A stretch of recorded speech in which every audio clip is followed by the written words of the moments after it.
pourrait commencer. En fait, je suis en train de penser à quand je vais enregistrer avant, ce que je vais pouvoir dire. J'ai déjà une petite idée. Mais du Déjà, coup. on pourrait se dire bonjour parce qu'on n'est pas des animaux. Oui, bien sûr. Mais ce que j'ai pas. Est-ce qu'on part sur. C'est pour ça qu'il faut qu'on va ensemble. Est-ce qu'on part sur un truc figé? Genre, bonjour, bonjour. Voilà. Ou est-ce qu'on part plutôt sur un truc. Comment ça va depuis la dernière fois? Ah ben, je sais pas te dire. Toi, qu'est-ce que t'aimerais entendre? T'en bats les couilles. Non, ouais. Non, ouais, je sais plus. Ok, bon, très bien. J'ai l'impression qu'il y a un bruit de fond, mais je pense que c'est mon casque en fait. Je pense pas que ce soit dans le. Voilà. Ok, on va y arriver. Hein? La tête d'un nid, genre. Oh putain, qu'est-ce que je fais là? Non, non, pas du tout. Euh... Attends, je réfléchis. Faut pas que ça ait l'air trop con. Il se fout déjà de ma gueule. Moi, je trouve que c'est la meilleure intro, c'est ce qu'on vient de faire avant. Là. Genre, mais qu'est-ce qu'on fait du coup? Euh, On se dit bonjour ou pas? Putain, je sais pas. Merde. Comment ça va depuis la dernière fois? Bah, ça va plutôt bien. Et toi? Quoi de neuf depuis une quinzaine de jours? Alors, j'attaque direct là? C'est ça? Je sais pas, tu peux me dire. Alors, bah, il n'y a pas grand-chose, parce que du coup, en ce moment, je ne travaille pas beaucoup. Mais il m'est arrivé quelque chose d'assez sympathique, c'est que j'ai monté un court-métrage. Voilà. Quel genre de court-métrage? Alors, c'est un court-métrage de musique. Enfin, pas de musique, mais c'est un... En fait, c'est une scène d'un film Disney, d'un D'accord, numéro musical Disney, ok. mais en live. Donc pas en live en mode concert, mais en live avec des vraies personnes. D'accord, et qui chante du coup? Ah bah qui chante, oui. D'accord, et c'était dans le cadre de quoi que t'as monté ça? Alors c'est le court-métrage d'une amie. Et voilà, et du coup, j'ai eu la grande chance et le grand honneur d'être pris comme monteur par elle. C'est pas français ce que je dis, mais c'est pas grave. Non, mais elle m'a choisi comme monteur, quoi. Elle m'a demandé si ça m'intéressait, et du coup, vu que j'avais du temps, bah, j'ai dit oui.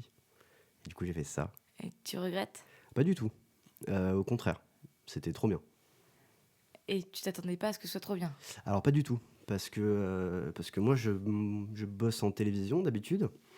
Et en fait, j'avais un avis très arrêté sur les courts-métrages en général. Dans le sens où quand on travaille en télévision, en montage, en fait, on a peu de temps pour faire des choses, donc tout est dans l'action et on va super vite et tout. Et voilà, faut être rapide et efficace. Et moi, l'idée que je me faisais des courts-métrages, du peu de courts-métrages que j'ai monté avant, c'était branlette intellectuelle. Voilà, on s'attarde pendant 4 heures sur un raccord de merde. Voilà. Donc moi, il y a une espèce d'inertie que je déteste. Mais à ma grande surprise, c'était pas le cas. C'est-à-dire que c'était rapide, efficace. Oui, il n'y avait pas de chichi. Après, c'est vrai que c'était un truc particulier parce que vu que c'est monté un peu comme un clip, en fait, t'as pas trop le choix dans ta façon de monter. C'est-à-dire que tu as une musique de base qui ne bouge pas, qui fait 5 minutes, et du coup, bah, tu dois habiller avec des images. Donc en fait, ouais, ça crée un espèce de flow continu, et voilà. Du coup, c'était très sympathique. Mais surtout, moi, ce qui m'a rassuré, c'est surtout les relations humaines, en fait. D'être plus dans une création artistique, voilà, de réfléchir sur justement tous les cadrages que j'avais étaient réfléchis à l'avance, tout le découpage était réfléchi à l'avance. Donc voilà, c'est assez frustrant en tant que monteur de ne pas pouvoir créer ce que tu veux, mais c'est assez cool en tant qu'artiste, entre gros guillemets, de pouvoir participer à un projet comme ça, en fait. Parce que tu as senti une différence avec le montage télé? Bien sûr, parce que le montage télé, tu peux faire ce que tu veux, en fait. C'est que t'as... Moi, je bosse beaucoup en télé-réalité. Et en gros, on a une journée complète de tournage et qu'il faut réduire à 20 minutes. Donc en fait, tu as 1000 possibilités pour raconter une histoire. Et alors que là, bah, l'histoire, elle est écrite déjà. Et donc ton boulot, c'est juste de faciliter la lisibilité du truc. Donc rien à voir. Donc rien à voir. D'accord. Et est-ce que le fait que tu montes ce court-métrage avec une amie, quelqu'un que tu connais en dehors humainement, avec qui tu as déjà une relation de base qui n'est pas celle du travail, t'a plu ou est-ce qu'au contraire c'était plus compliqué dans le processus du montage? C'était compliqué psychologiquement avant d'arriver sur place. C'est-à-dire que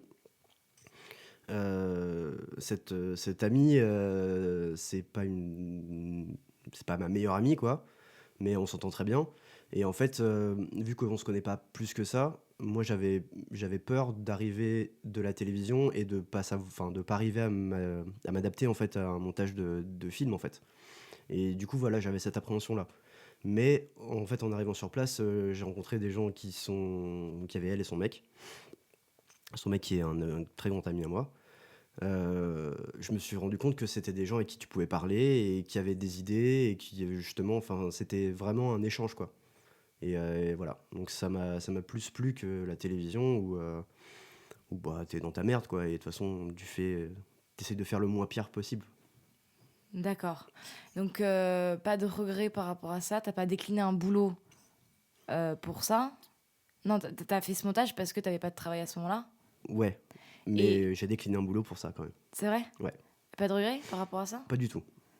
Parce que même si c'était pas payé, ça t'a apporté quelque chose, une expérience différente et donc possiblement un rendu différent, Absolument. un ressenti. Ouais. En fait, là, en ce moment, c'est assez compliqué pour tous les monteurs de télévision de France, parce qu'on est dans une période creuse où il n'y a pas d'émission.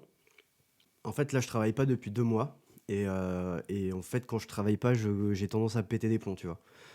Parce que rien foutre, ça va, j'aime bien. Comme ça, je peux rattraper mes séries et tout, mais au bout d'un moment, je peux plus, quoi. J'ai besoin de faire quelque chose. Et, euh, et en fait, là, vu que en télévision, c'est période creuse et que je vois que personne m'appelle, j'étais en pleine remise en question, en mode est-ce que je continue à faire du montage, quoi? Ou est-ce que je pars pas dans le Périgord élever des chèvres, tu vois? Et de monter ce court-métrage, ça t'a conforté dans le fait qu'il faut que tu continues de monter? En fait, ça m'a remis le pied à l'étrier et ça m'a rappelé que non, bah, je kiffais vraiment faire ça, quoi. Donc voilà, un grand merci à cette personne.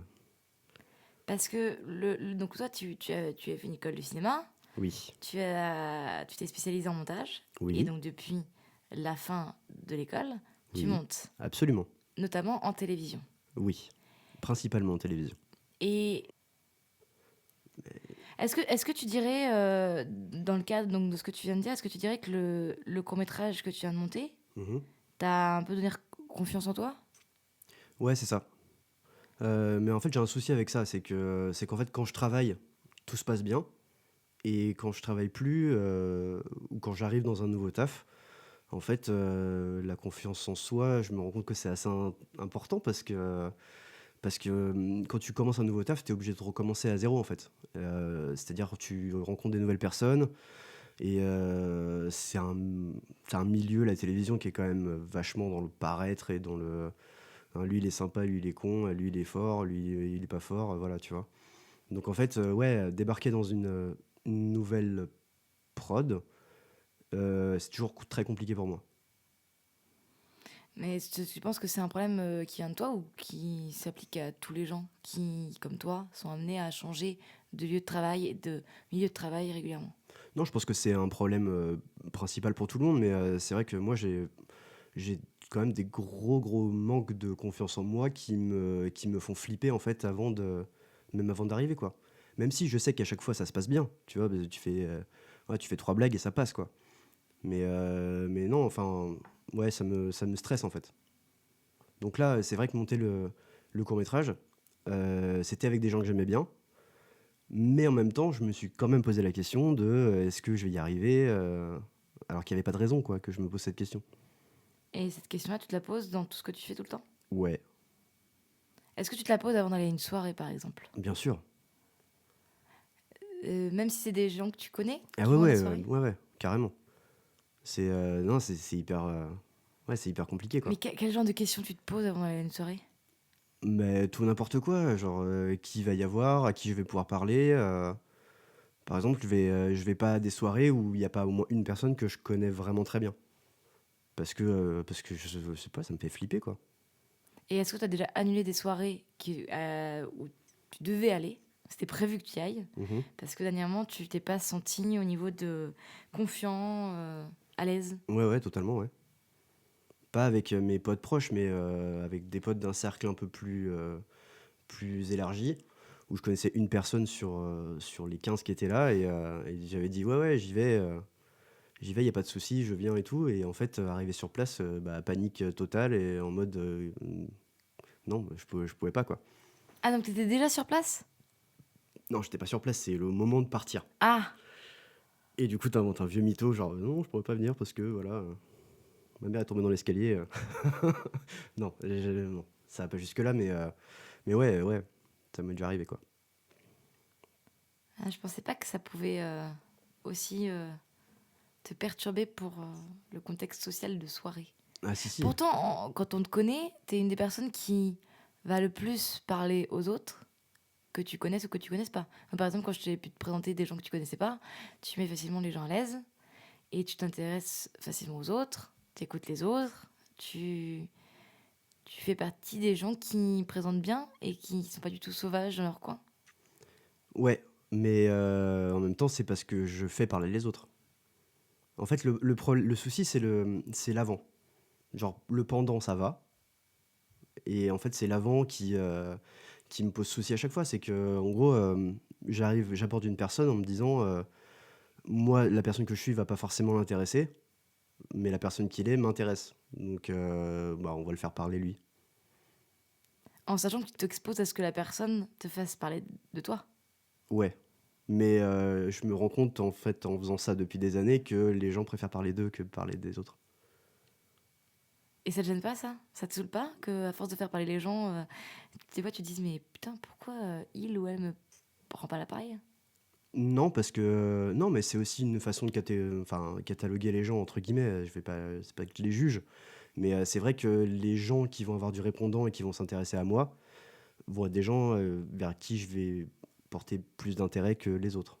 Tu vois? Ça permet de faire un espèce de tri, quoi. D'accord.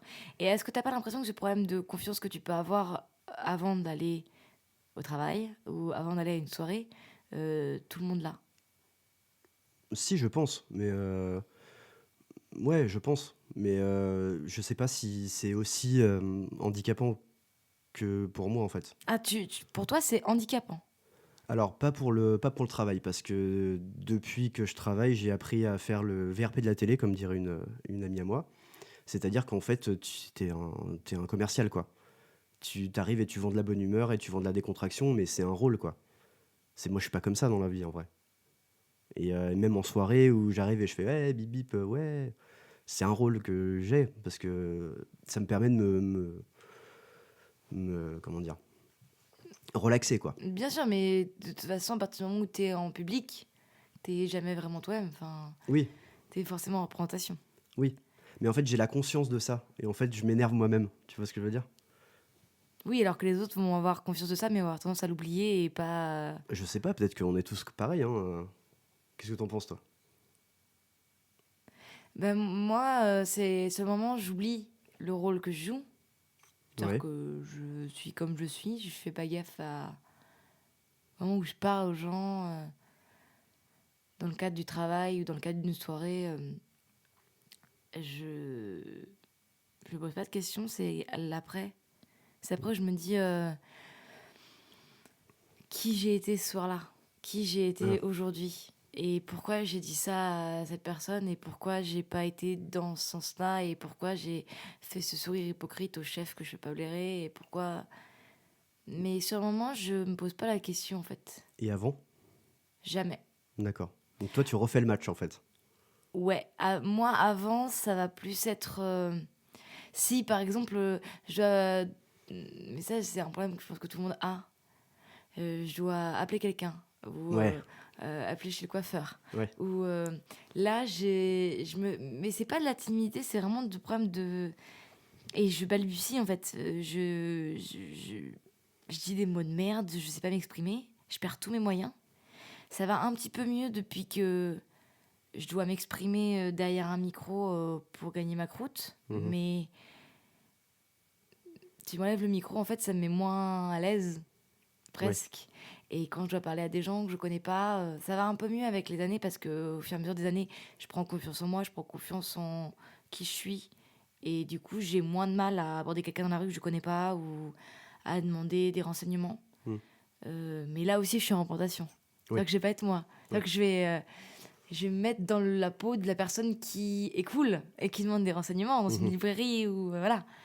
Mais j'ai toujours les petites peurs avant de décrocher le téléphone et avant de. Si, ouais, si je m'arrive à une soirée où je connais qu'une personne, bah, il arrive que je n'y aille pas non plus. D'accord. Ouais. Et ouais, j'ai un peu peur. Mhm. Mais ça m'handicape jamais, ça m'a jamais empêché de partir de chez moi ou ça m'a jamais empêché. Enfin, si, mais il y a longtemps. Et maintenant, Ouais. plus du tout, quoi. Parce que tu deviens une adulte peut-être aussi. Et que t'as pas de choix en fait. Il faut que tu sortes et il faut que tu fasses des choses. Et, non? Je pense qu'il y a une question de choix, en effet. Je pense que quand tu es obligé de sortir pour bouffer, pour rencontrer des gens qui vont te faire bouffer, etc., ben oui. Mais je pense qu'il y a aussi une dimension. Tu grandis et tu t'habitues à faire ces choses-là aussi. Ouais. Il y a une question d'habitude. Moins tu fais quelque chose, moins tu arriveras à le faire. Ouais. Plus tu vas demander des choses aux gens dans la rue, plus tu vas t'adresser à des gens que tu connais pas, plus ce sera facile. Moi, par exemple, quand je travaillais en télé et que je devais appeler tous les jours X mairie ou X service administratif pour des demandes d'autorisation de tournage, Mhm. j'y arrivais beaucoup mieux. Bon, là, j'y arrive plus parce que j'ai pas d'habitude. Et parce que c'est comme le vélo. Après, si je me remets à le faire, j'y arriverai. Mais c'était très très dur pour moi au début. Je me souviens que ça a même été genre, bah, je vais pas pouvoir faire ce boulot parce que je suis pas foutue de décrocher mon téléphone et Ouais. de. En plus, c'était pas juste bonjour, je voudrais prendre un rendez-vous pour le mardi 8. C'était vraiment bonjour, on veut tourner une émission de télévision chez vous, dans vos rues. On a besoin d'un resto, on a besoin de la place publique pour faire une séquence. C'était pas possible. Et, et au début, je me suis dit, je vais jamais y arriver. Et sauf qu'il fallait que j'y arrive pour gagner ma bouffe. Et donc, au bout d'un moment, tu te sors les doigts et tu y arrives. Et tu te mets en selle, en fait. Alors moi je pense qu'il y a un distinguo à faire en fait sur la vie normale et ce que tu viens de décrire en fait. Et ce que tu décris aussi par rapport à la radio. C'est qu'en fait moi j'ai pas de souci à me mettre en scène. Enfin la preuve là on est en train de faire un podcast où je suis en train de parler de moi alors que voilà je viens de te dire que j'aimais pas ça. Mais en fait il y a une différence entre le fait d'être légitime ou pas en fait. Tu vois ce que je veux dire? C'est que toi, tu te sens légitime dans rien. Non. C'est-à-dire qu'en soirée, par exemple, je vais pas me monter sur une chaise et parler de ma vie ou chanter une chanson, tu vois. Moi non plus, je fais pas ça. Oui. Et il y a peu de gens qui le font d'ailleurs, mais effectivement, là, là, on fait un podcast, donc on est là pour ça, donc ça me dérange moins. Et quand j'étais au lycée, je faisais le club théâtre, voilà, donc ça me dérangeait moins parce que c'était le club théâtre. Donc vas-y, on monte sur scène et on fait un truc. Dans le contexte où ça nécessite deux, il n'y a pas de problème. Voilà. Mais une soirée ou un travail, c'est un contexte qui nécessite deux. Bah, pas vraiment. T'es pas légitime forcément d'être là, tu vois. Bah, à partir du moment où t'es invité, ou à partir du Non, mais moment où t'es légitime d'être là, mais t'es pas forcément légitime d'être le clown de la soirée, par exemple, tu vois. Oui, mais je sais pas comment dire. Je pense que tu te mets une pression aussi parce que tu te dis les gens, ils attendent ça de moi. Non, je me mets une pression parce que je pense que les gens n'attendent rien de moi. Alors si les gens n'attendent rien de toi, quelle pression tu peux avoir? Parce que justement, du coup, je fais rien en fait. C'est ça. Je reste dans mon coin, fumer des clopes avec mes potes, tu vois. Et ouais, je vais pas aller carrément me lancer dans un groupe de personnes que je connais pas et leur dire alors, vous faites quoi dans la vie? C'est impossible pour moi. Et si c'est des meufs, c'est encore pire. Mais ouais, j'ai beaucoup de mal. Par contre, ce que j'arrive assez bien à faire, c'est que quand je repère la personne qui se fait chier dans la soirée, et je vais parler à cette personne-là. Parce que tu te reconnais en elle? Non, parce que je pense que lui est content de me parler, parce qu'il se fait chier en fait. Donc je vais aller poser des questions à ce type-là, qui est tout seul, et voilà, et du coup, je me dis que dans tous les cas, même s'il m'aime pas, il sera reconnaissant du fait que je lui ai parlé, donc je peux aller lui parler. Alors que si c'est un groupe de personnes et que tu t'inclus dans leur conversation, et bah, direct, je vais me dire, je vais les faire chier, j'ai interrompu leur truc, voilà, il y a... Même si ce que j'ai à dire est intéressant Oui, et colle à ce qu'ils disent. c'est ça. Mais je me rends compte que même dans mon groupe de potes, c'est pareil. Est-ce Mm, que du coup c'est vraiment un problème de confiance en soi? Ou est-ce que c'est juste de la politesse extrême? ouais, ouais, ça doit jouer, je pense. Mais du coup, enfin, c'est de la confiance en soi en se disant, si j'étais persuadé d'être un mec exceptionnel, alors que je le suis, hein, non. Si j'étais persuadé d'être un mec exceptionnel, je pense que j'aurais moins de problèmes en fait à, je sais pas, à m'introduire dans des groupes, à m'introduire avec des personnes que je connais pas, parler à mon boucher, tu vois. Mais je pense que quand tu es persuadé que tu es quelqu'un d'exceptionnel, ça transpire tellement par tous les pores de ta peau que ça en devient insupportable pour les autres. Oui, il y a ça, mais il y a aussi les gens qui se posent, enfin, j'ai l'impression qu'ils se posent pas la question. C'est-à-dire ils vont pas être névrotiques comme moi à se dire est-ce que lui va bien m'aimer, est-ce que lui va pas m'aimer. Je pense qu'en fait, ce que tu soulèves, c'est un truc que on a tous en fait au fond de nous. Ouais, Je pense qu'on est tous névrosés de quelque chose. Enfin, c'est au niveau de notre rapport à l'autre. Je pense pas qu'il y ait même, comment dire. Moi, par exemple, je partage l'avis de quelqu'un qui, j'estime, a confiance en lui. oui, C'est ce qu'il montre. mhm, Mais je sais que à chaque fois qu'il évolue dans un espace public, il est hyper attentif sur tout ce qui se passe autour de lui. ouais, Et il est pas craintif ni méfiant, mais sur la défensive d'eux. Et lui aussi, ce qu'il aime par-dessus tout, c'est rester en pyjama chez lui à jouer aux jeux vidéo et pas forcément se confronter au vrai monde parce que ça l'intéresse pas et parce que je pense qu'il se dit que. Après, je parle en son nom, tu vois, mais ça se trouve, elle me dirait ma pauvre fille, absolument pas. Mais je pense qu'il n'est pas non plus spécialement à l'aise avec les conventions sociales et qu'il a aussi pas confiance en lui sur certains points. mhm. Mais est-ce que c'est de la confiance en soi ou pas à ce moment-là? Ou est-ce que c'est juste... c'est compliqué à dire. Pour moi, la confiance en soi, manquer de confiance en soi, c'est quelque chose qui va t'empêcher de. Ouais. Moi, j'ai pas l'impression que dans ta vie professionnelle ou dans ta vie sociale, euh, ton manque de confiance en toi t'empêche de. Alors, oui, je suis d'accord avec ça, parce que j'ai un rôle d'exécutant. C'est-à-dire que c'est pas forcément moi qui vais prendre des décisions radicales dans la construction des épisodes ou des films, tu vois. Par contre, c'est un problème qui se pose quand j'essaye de travailler tout seul. Parce que moi, j'essaye d'écrire, en fait, donc des séries, des films, des trucs comme ça. Et en fait, je m'auto-déprécie tellement que je suis incapable de sortir un papier, quoi. Est-ce que c'est de l'autodépréciation ou est-ce que c'est de la flemme? Non, je pense que c'est... Il y a... En fait, je fonctionne à, à l'inspiration. C'est que je vais avoir une idée, je vais avoir plein d'idées autour de ce truc, ça va durer 2 heures.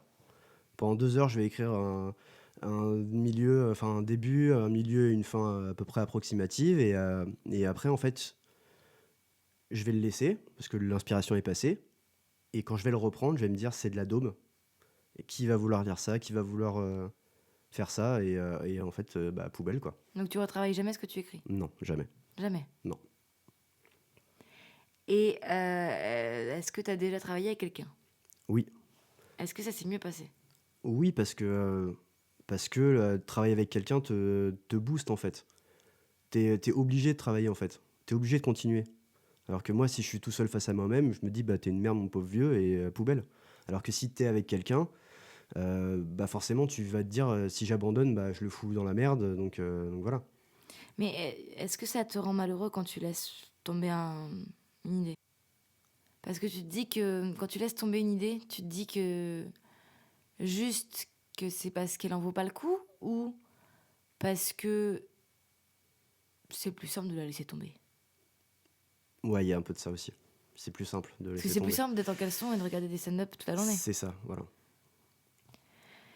Et il n'y a jamais eu une idée que tu as eue un jour J et qui t'a poursuivi dans les jours, les semaines qui ont suivi, au point où ça te lâchait pas et où c'était une nécessité de la creuser? Bah si, là, j'ai un projet en cours qui me hante en fait depuis 2 ans et du coup, ouais, j'ai des idées de temps en temps, ce serait bien de faire ci, ce serait bien de faire ça, mais je les couche pas sur le papier parce que je sais que quand je vais les relire, je vais me dire c'est de la merde et voilà, je vais pas continuer quoi. Et c'est chiant d'être comme ça. Mais enfin, je me fous un coup de pied quoi, tu vois. Est-ce que le problème, il vient pas aussi que tu travailles de chez toi? Si, je pense qu'il y a ça, mais en fait, ce discours de peut-être que si tu. Parce que Pixar, ils font ça, par exemple. En fait, ils vont dans un chalet à 10 et pendant des mois, ils écrivent. Et ils sortent du chalet et voilà, ils ont un film. Donc, c'est ce côté enlever les distractions et être concentré sur ton projet. Moi, je pense que ce truc-là, parce que on me l'a déjà suggéré, c'est pas une réponse au. Enfin, c'est pas une réponse parce que moi, c'est pas les distractions qui m'empêchent de travailler. C'est quoi? C'est le fait que de dire je vais jamais y arriver et le travail est trop grand, c'est pas pour moi, de toute façon je suis pas scénariste, c'est ça en fait. Parce que même si maintenant je partais dans une cabane au Canada où il y a pas d'électricité, pas d'eau, et juste pour écrire avec aucune distraction, aucun internet ni rien, et ben je pense que j'aurais quand même le souci de se dire mais de toute façon qu'est-ce que je fous là quoi?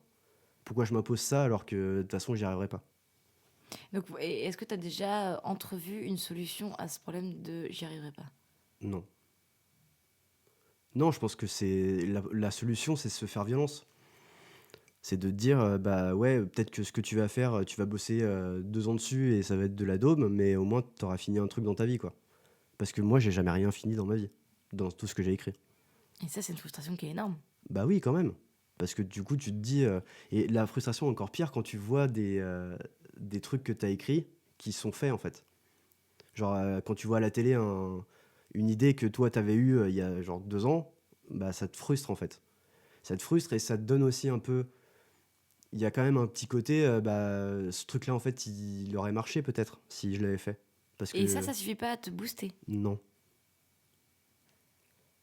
Bah ouais. Mhm. Non, mais je me reconnais beaucoup en ce que tu dis parce que je pense que c'est 99% de ma vie. Mais je sais, c'est pour ça que je voulais en parler avec toi. Sauf qu'il y a un petit pourcent qui s'est déclenché en fait il y a pas très longtemps et Ouais. qui, j'espère, va drainer peut-être pas les 99 autres pourcents, mais en tout cas pas mal de pourcents. C'est le fait de se dire j'ai pas le choix en fait. Ouais. Comme pour le reste. J'ai pas le choix, il faut que je sorte pour aller à ma boîte de prod pour monter, pour bouffer. Mhm. J'ai pas le choix, il faut que j'aille à la soirée pour avoir une vie sociale. Là, j'ai pas le choix, il faut que je le fasse pour m'accomplir moi, pour y arriver en fait. D'accord. C'est-à-dire que moi, pendant des années, et encore maintenant, je vais pas utiliser le passé parce que je suis beaucoup comme ça. C'est-à-dire que j'ai, depuis, je pense, depuis le collège, j'ai des cahiers griffonnés de plein de trucs. J'ai plein d'idées. J'ai plein de bouts de films dans ma tête, même si j'ai jamais de film entier, parce que c'est trop de travail. J'ai plein de trucs, mais sur le papier. Et puis des bouts d'histoire, de trucs, et puis on verra demain. Et puis le lendemain, t'as quelque chose de mieux à faire, donc tu le fais pas. Et vient après, je pense que je me suis aussi enfermée dans. Je regardais beaucoup de vidéos depuis quelques années sur YouTube de gens qui font aussi bien de la création que des masterclass entre 10 000 guillemets, parce que voilà, c'est. Ouais. Et je pense que ce qui m'a fait beaucoup de bien, c'est de voir des gens comme toi, comme moi, faire une carrière sur YouTube, faire une carrière sur le net, Mhm. et parler de la difficulté de créer et parler de l'échec continuel dans lequel ils ont évolué pendant des années et dans lequel ils continuent d'évoluer. Ouais. Et ça fait du bien. Notamment, moi, j'ai 2 personnes qui m'ont surtout fait du bien, chacun dans un des sexes. Non, mais ça compte pour moi. Ok. Il y a eu Jack Parker, qui est une blogueuse, qui a écrit notamment pour Mademoiselle et qui est beaucoup freelance, et qui a écrit un blog perso pas du tout connu à l'époque. C'était sur un Tumblr à la con où elle écrivait la difficulté de créer. Mhm. Alors que c'est une fille qui quand je l'ai commencé à découvrir il y a quelques années, elle avait 2 ans de plus que moi. Elle avait déjà un petit cri incroyable et un palmarès de dingue. Elle a une plume vraiment dingue. Et elle écrit à quel point elle est en caleçon chez elle. Elle regarde des séries, elle a peur de sortir. Elle fait des crises d'angoisse aussi, parce que c'est quelqu'un qui fait des crises d'angoisse. Elle préfère rester seule avec son chat chez elle et mater toute une série entière que même se confronter au monde. Elle se nourrit uniquement de noodles instantanés et c'est la personne la plus heureuse sur Terre. Par rapport à ça, elle a un amour incroyable pour les teen movies, les films d'horreur. Et elle raconte que elle pleure toute la journée parce qu'elle n'arrive pas à écrire son projet, qu'elle a 10 000 projets et qu'elle n'y arrive pas. Et tous les 4 matins, elle demande l'avis à ses lecteurs de Hey, j'ai ça comme idée, qu'est-ce que vous en pensez Envoyez-moi vos témoignages. Et 2 mois plus tard, c'est vous savez, ce projet dont je vous ai parlé, bah, j'y arriverai pas, en fait. Et j'y arrive pas, c'est le 1001e projet que j'avorte. Et ça fait du bien. Moi, ça m'a Ouais. fait beaucoup de bien de voir une meuf qui n'y arrivait pas, en fait, et qui disait j'y arrive pas. Surtout une meuf que tu respectes en tant Exactement, que exactement. créateur, ouais. Ok. Et il y a eu le Navo aussi, chez les mecs, m'a pas mal fait du bien parce que Navo, il a eu, pendant des années, il a bossé pas du tout en tant qu'auteur. Un jour, c'est vraiment devenu une nécessité. Je passe son parcours parce qu'il le raconte beaucoup mieux lui-même. Et il a fait Bref et ils ont décidé avec Kojandi de faire 2 saisons de Bref et de s'arrêter là. Mhm. Et de prendre du temps après pour l'écriture, etc. Donc Kojandi a écrit son stand-up avec l'aide de Navo. Et Navo, avec Kojandi et d'autres, ont développé Bloqué pour Canal+. Et ils expliquent aussi que, putain, c'est dur de te lever, de te... Il le fait très bien parce qu'il s'est enregistré lui-même dans des podcasts qu'il appelle Marcher Parler, où il raconte, il marche dans la rue et il parle à son téléphone. Et il enregistre ça et il diffuse ça sur Internet et c'est vachement bien parce que il dit que voilà, il s'est levé à midi, bon, il a quitté le travail, il a quitté son appart tard pour aller au travail et que il sait pas trop s'il va y arriver, que c'est un processus très long de créer, etc. Et il explique aussi son rapport à la création et moi qui m'avait fait beaucoup de bien, il avait fait un parallèle avec la drogue, alors que pourtant je me suis jamais droguée de ma vie et c'est pas quelque chose qui m'attire du tout. Mais il explique beaucoup mieux que ce que je vais le faire une fois de plus, à quel point quand t'as plein d'idées, c'est comme quand par exemple j'essaie de retrouver ces mots que j'arrive pas, mais au niveau c'est comme si tu fais un shoot de drogue, tu vois. Ouais, c'est un espèce de rush. C'est un Ouais. rush incroyable qui te fait monter d'un coup, ou qui se fait planer, Mm. mais vu que c'est que voilà, tu jettes tes idées sur le papier, bah au bout d'une demi-heure ça redescend. Ouais. Alors c'est super cool hein, d'avoir la montée, mais après bah, t'as plus rien et t'es comme un drogué qui a un manque de sa cam, t'as envie que ça recommence. Ouais. Donc tu te refais une injection, ça remonte tout de suite, puis ça redescend tout de suite. Et au final, il explique le fait d'une fois que t'as concrétisé un projet, même minuscule, mais que t'as été au bout, bah, que c'est pas juste une montée, c'est tu planes pendant plusieurs jours, t'es porté par ça. Bon, après, ça redescend, mais ça Ouais. dure beaucoup plus longtemps. Et une fois que t'as goûté à ça, bah, tu peux plus revenir en arrière, en fait. D'accord. C'est comme quand tu évolues dans les drogues. Ouais. Que tu commences par fumer un joint et qu'une fois que t'es à l'héroïne, ben, tu veux plus fumer un joint parce que ça t'apporte plus rien. Ouais. Mais c'est exactement ça. Et moi, j'ai eu ce sentiment-là quand j'ai enregistré le premier podcast sur David Bowie. Parce que je cherchais des excuses, en fait. Moi, j'ai l'idée de faire des podcasts depuis 3 ans et demi. Et j'ai acheté les micros qu'il y a 6 mois. Parce que j'ai mieux à faire avant. Ouais. Soi-disant. Et j'avais les micros chez moi et je pouvais enregistrer, mais j'avais mieux à faire. Ouais. Et en fait, David Bowie est mort et je me suis dit, c'est maintenant, en fait, si j'enregistre pas un truc par rapport à tout ce que ça m'avait déclenché en moi et surtout à toute l'émulsion qu'il y a eu autour, je me dis, si je le fais pas maintenant, c'est fini.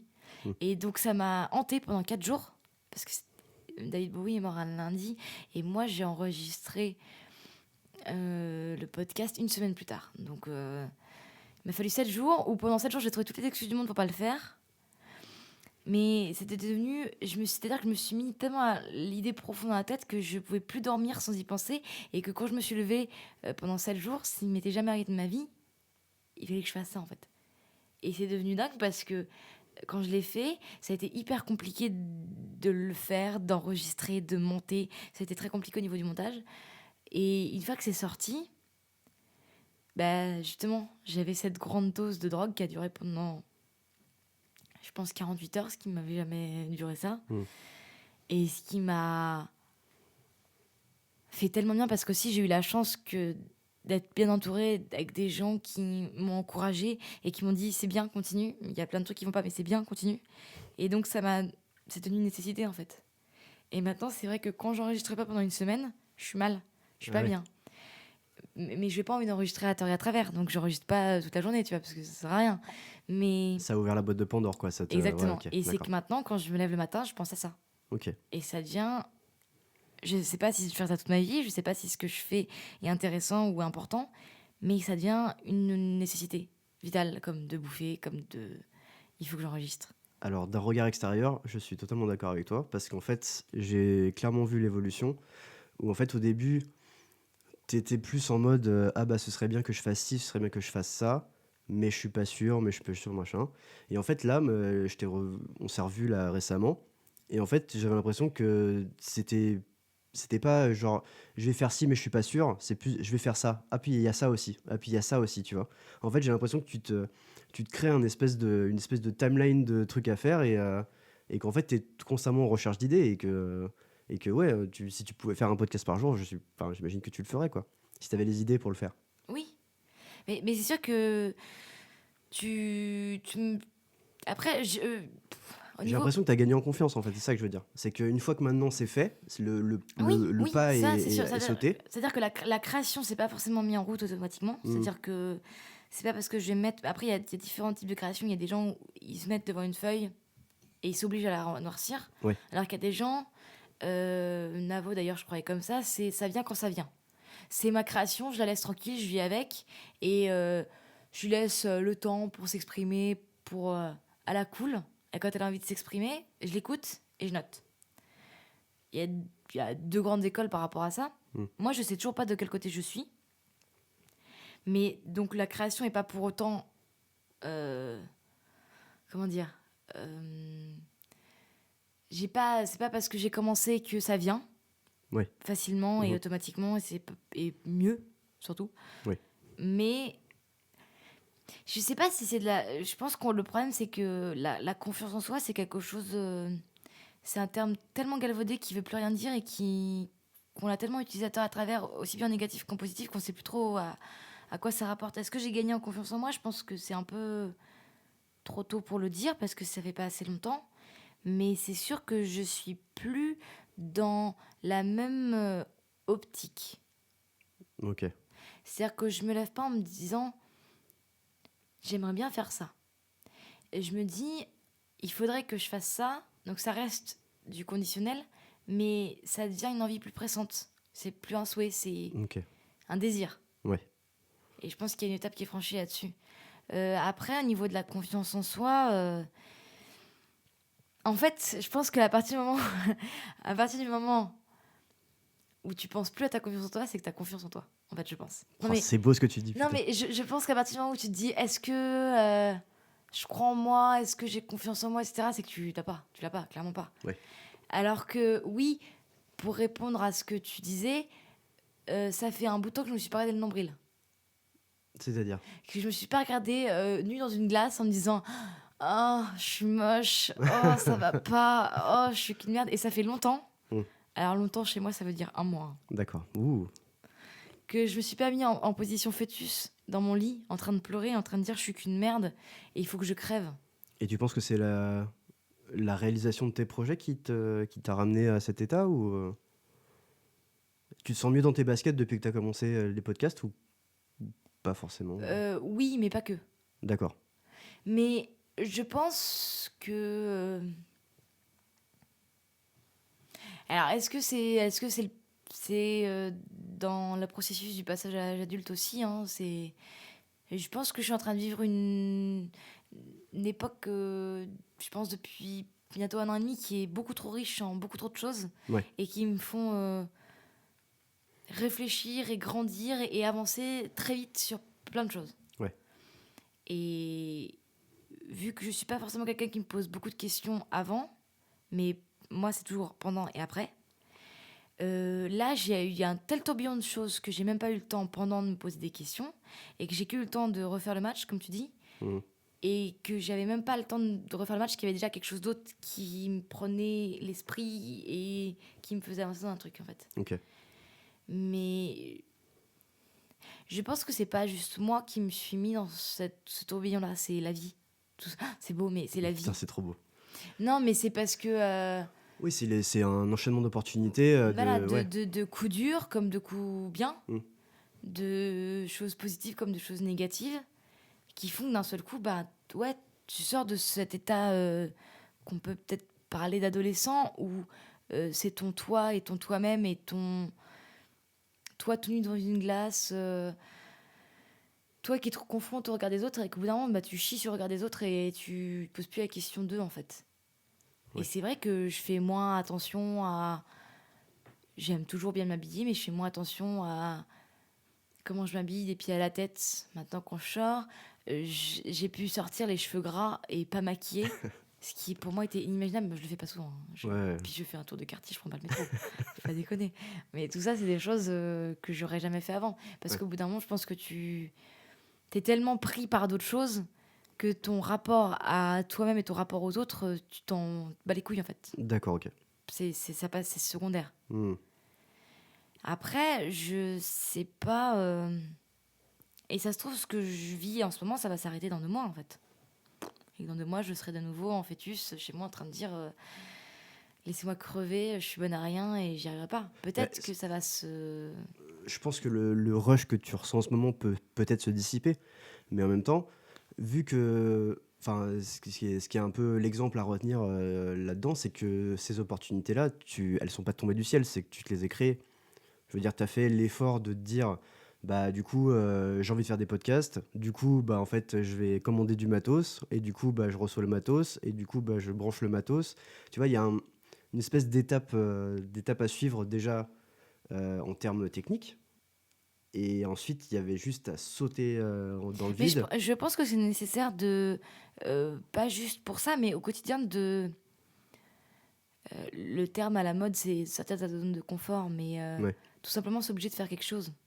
C'est con, mais si demain tu te dis il faut que je fasse une tarte, ouais, une quiche même, vas-y, parce que les quiches c'est mieux, une wish. une wish. Si tu te dis demain soir je me couche pas si j'ai pas fait de quiche, tu vas sortir, tu vas acheter ta pâte, tu vas acheter tes œufs, tu vas acheter tout ce qui a besoin de faire une quiche et tu vas faire ta quiche. Et c'est con, mais t'auras fait ta putain de quiche en fait. Et je pense que c'est comme ça que ça commence. C'est Moi je sais que ça commence par aujourd'hui je vais pas manger de graines de tournesol en regardant la télévision. Waouh. Ce qui est un défi de dingue pour moi parce que je pourrais passer Ce ma que tu vie préfères faire à dans la vie. regarder. Ouais, Ok. c'est ce qui est de mieux. Et tu te dis un jour, et pendant un jour, t'es genre trop mal. Je dis, j'y arriverai jamais. Hmm. Donc tu trouves un moyen de pas le faire. Donc tu sors dehors, tu fais quelque chose d'autre, tu lis, tu fais tout ce que tu peux pour pas avoir à te retrouver devant la télévision avec des graines de tournesol. Et puis le deuxième jour, c'est un peu plus facile. Et puis le troisième jour, bah, t'as un truc à faire parce que tu dois aller aux impôts ou un truc comme ça. Donc ça te prend du temps aussi. Et en fait, après, tu te rends compte que putain, ça fait une semaine que j'ai pas mangé de graines de tournesol devant la télévision parce que j'ai fait plein d'autres trucs entre. Parce que je me suis obligée à faire plein d'autres trucs. Et en fait, parce que j'ai aimé aussi faire plein d'autres trucs. Et c'est la même chose, si tu t'obliges à faire une quiche demain, mardi, bah, tu vas peut-être kiffer faire une putain de quiche, kiffer la manger, mais kiffer la faire aussi. Et peut-être que tu vas cuisiner plus souvent. Et quand tu cuisines plus souvent, bah aussi, tu touches plus les choses, tu passes moins de temps à toucher la nouille devant un jeu vidéo. Et tu vois, enfin, c'est des trucs comme ça. Et après, tu peux aller en soirée et ramener une quiche. C'est con, mais c'est des La trucs. vie résumée à la quiche, c'est beau. Non, mais c'est des choses, tu vois, où Mais je vois ce que tu veux dire, hein. c'est des étapes. Mais je Oui. pense qu'il faut s'obliger à faire des trucs en fait. Il faut s'obliger, mais par des tout petits objectifs. Tu disais tout à l'heure, j'y arrive pas parce que c'est trop grand pour moi. Ouais. Bah ouais. Si tu veux faire un long métrage, c'est trop grand pour toi, bien sûr. C'est pas possible. Enfin, personne peut faire un long métrage. Même Spielberg, je suis sûre qu'il a essayé plein de fois d'écrire un long métrage, il est pas arrivé.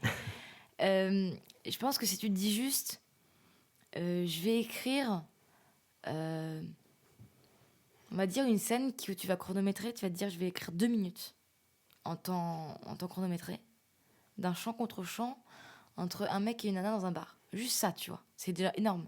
Mais juste ça. Mais on s'en fout du début, on s'en fout de la fin, juste la scène. Juste ça, donc t'as pas la nécessité de te dire il faut un fil conducteur, on s'en fout. C'est que juste un chant contre chant, un dialogue entre un mec et une nana, et il faut que ça dure 2 minutes quand tu te chronomètres. Bah rien que ça, et tu te dis bon, allez, je me donne 2 jours pour le faire, bah t'y arriveras. Parce que c'est plus facile. Parce que tu t'en fous du début, du milieu, de la fin, c'est juste écrire en fait. Alors par rapport à ça, justement, dans une émission que j'avais montée, il y avait une meuf qui expliquait que elle, son processus d'écriture, c'est qu'en fait, elle se forçait tous les jours à écrire 3 pages. Et en fait, elle expliquait, et on rejoint un peu ce que tu disais tout à l'heure, que en fait, plus tu vas écrire, et plus tu vas te mettre dans l'esprit que écrire, c'est ta vie, quoi. Enfin, ta vie, entre guillemets. Et en fait, plus ça va être facile. Et effectivement, bah, peut-être que tu vas en jeter 80%, mais n'empêche que tu te lances dans un processus où en fait écrire c'est important tous les jours et que du coup tu te mets dans cet état d'esprit et voilà. Donc je pense que ça rejoint à peu près ce que tu veux dire, c'est-à-dire que je pense que plus tu te mets dans l'idée de faire un truc et plus tu as de facilité à le faire, quoi. Et, mais à côté de ça, et paradoxalement, plus t'obliges à faire quelque chose, c'est pas pour autant que tu vas y arriver plus facilement. Oui, C'est-à-dire que, comme tu l'as dit tout à l'heure, si tu écris tous les jours, faut que tu sois, comment dire, au courant que plus tu vas écrire, plus tu vas acheter oui. aussi. Enfin, ça va être. C'est pas plus tu vas écrire, plus ce que tu vas écrire va être bon, Ah oui, non, pas du tout. obligatoirement. Mm. Enfin, moi, je sais que. Ben non, mais je suis passée par ce mini-moment où, en fait, tu te laisses dépasser par tes idées. Tu sais, la fameuse séquence dans les films avec une musique en accéléré et le mec qui est en Oui. train de créer et que ouah, ça le déborde, ça le déborde, ça le déborde. En fait, ça n'existe pas à ce moment-là. Mhm. C'est-à-dire que ce moment-là, tu le fais pendant 10 minutes, tu noircis 3 pages, tu te fais ta petite séquence à toi, et en fait, tu relis et c'est de la merde parce que c'est pas parce que tu écris tous les jours et beaucoup que ça va être bien. Et c'est intéressant d'avoir conscience de ça et de le dépasser aussi et d'accepter ça. Je sais qu'au début, je me suis dit, mais en fait, c'est pas mieux de créer, ok, j'ai confiance en moi, ok, je fais des trucs, mais en fait, c'est de la merde, donc c'est nul. Ben non, parce que c'est pas comme ça qu'il faut que tu le vois, c'est pas parce que tu écris tous les jours et tu crées tous les jours que ça va être du Spielberg, justement, Oui. et Spielberg, on voit pas tous les scénarios qu'il a achetés avant d'arriver à faire les films qu'il fait. Donc c'est... Faut aussi accepter que dans la création, une fois que t'es lancé, bah il y a beaucoup de sorties de route et il y a beaucoup de trucs qui vont nulle part. Et ça, c'est l'étape d'après, je pense. Ouais. Mais le problème, moi, je pense que ce que je disais là par rapport à la fameuse séquence qu'on voit dans les films, c'est aussi... Tu m'en parlais en off tout à l'heure et je suis tout à fait d'accord avec ça. C'est que je pense que toi, comme moi, comme plein d'autres personnes, on est tellement inspiré par les films, les séries qu'on a pu voir, que ça nous inspire et en même temps, ça nous tire en arrière en fait. Ouais, parce que tu te dis, t'as tendance à te dire, putain, c'est tellement bien, jamais j'arriverai à un tel niveau de perfection, c'est ça que tu veux dire? Non, plus dans... aussi bien dans la création. Par exemple, tu vois... bon, Rocky va apprendre à faire de la boxe. Ok. Je prends un exemple là. T'as vu Rocky? Non, j'ai pas vu Rocky. Ok. Mais je savais que t'allais me dire Mais ça. bien sûr. Parce que c'est pas ça l'histoire. Mais oui, je sais que c'est pas ça l'histoire. Et donc, il rencontre des extraterrestres. Non, mais il y a cette fameuse scène où ils s'entraînent. Oui, le montage. Voilà. Ouais. Et c'est une scène que je citais donc tout à l'heure par rapport à où tu vois un écrivain qui va écrire des pages, et puis tu vas voir la caméra aller par la fenêtre filmer les arbres et puis les feuilles poussent, les oiseaux arrivent, les feuilles tombent, la neige arrive et le mec il est toujours en train d'écrire et c'est ouf et d'un seul coup il a fait un pavé de 300 pages et c'est le prix Goncourt. C'est la même chose pour Rocky, tu vois. C'est en gros le mec il veut y arriver et il va y arriver et il va s'entraîner sur Eye of the Tiger, tout va bien se passer et il va y arriver, tu vois. Il va être champion. C'est ça le truc. À un moment, il est champion. Ça. C'est un peu près ça, ouais. À un moment, il fait de la boxe. Il fait de Et la boxe. il tape le monsieur en face. Non, mais ça, tu vois, c'est un truc qui est super.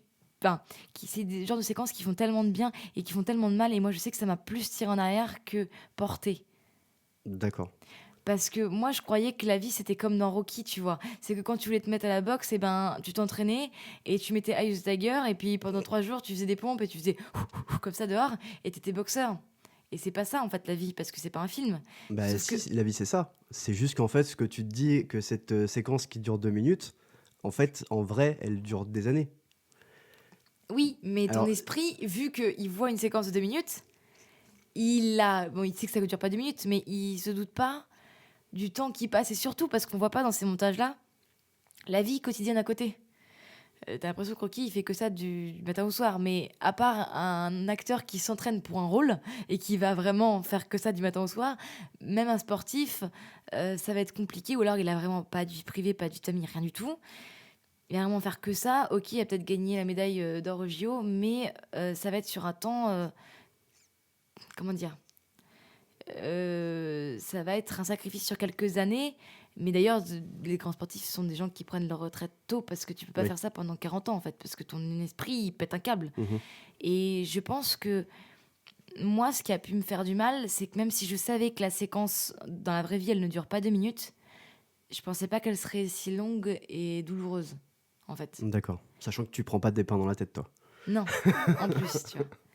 Mais par exemple, Evan McGregor qui tape à la machine à écrire dans Moulin Rouge, il est torturé, tu vois, il est pas bien parce qu'il a perdu sa meuf. Spoil. Putain, j'avoue, spoil de ouf. J'ai pas dit qui était sa meuf. Eh, Eh, j'ai pas mal. dit. C'est Toulouse-Lautrec, ça meuf. J'ai pas dit qui était sa meuf.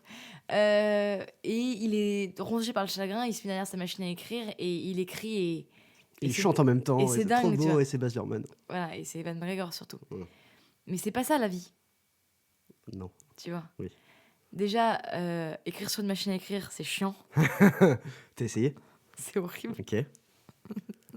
C'est vraiment horrible. Alors attends, et Ça fait du juste bruit. pour savoir si je te respecte encore ou pas, est-ce que t'as acheté la machine à écrire Non. pour faire comme... Non, ok, ça mais va. tu tombes forcément chez des gens où, tu sais, t'as forcément ce médecin ou ce spécialiste de médecine, tu vois, genre un orthodontiste ou un ophtalmo qui a une machine à écrire dans sa salle d'attente parce que ça fait classe. Ah oui, d'accord. Oui, Ouais, j'avais bien ouais. vu à ton regard que tu savais pas où j'allais. Non, Moi, oui. je savais où j'allais. Et t'essayes, et en fait, c'est hyper lourd les touches, et ça fait un bruit. C'est-à-dire que si tu veux écrire, il faut écrire en journée, quand tout ton immeuble est parti au travail, mais tu peux pas écrire toute la nuit parce que en fait, tes voisins, ils viennent frapper chez toi, ils disent arrêtez Oui. de tuer des gens avec des touches, tu vois. Et ça, c'est pas comme ça dans la vraie vie. Et moi, je sais que par exemple, notamment par rapport à la confiance en moi, tu m'en parlais tout à l'heure en off et je rebondis complètement là-dessus. Il y a plein de films que tu regardes qui, tu sors, t'es bien, t'es reboosté, tu sais ce que tu dois faire dans la vie. Et puis, le lendemain, t'as plus de pâtes chez toi, c'est-à-dire qu'il faut que tu t'habilles pour aller en racheter.